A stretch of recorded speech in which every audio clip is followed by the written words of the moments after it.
Van arribar a polir les vores d'un banc perquè llisqués més.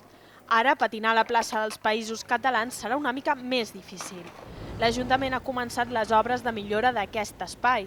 De moment, renovaran el paviment de la plaça, repararan i pintaran les pèrgoles i milloraran l'enllumenat. Són actuacions puntuals abans de fer la renovació total de la plaça entre 2013 i 2014.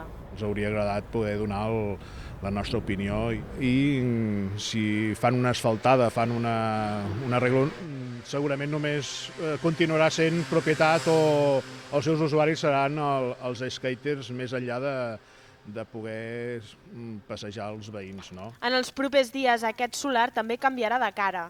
Fins ara estava en mans de DIF, però abans que acabi l'any es convertirà en un aparcament de cotxes. L'Ajuntament tampoc no s'ha oblidat dels taxistes, que tindran una parada a la plaça dels Països Catalans. Això sí, hauran d'esperar una mica. Vamos, es surrealista de que estemos esperando al 2014 para que nos cambien la parada un poco o amplíen la parada, digamos.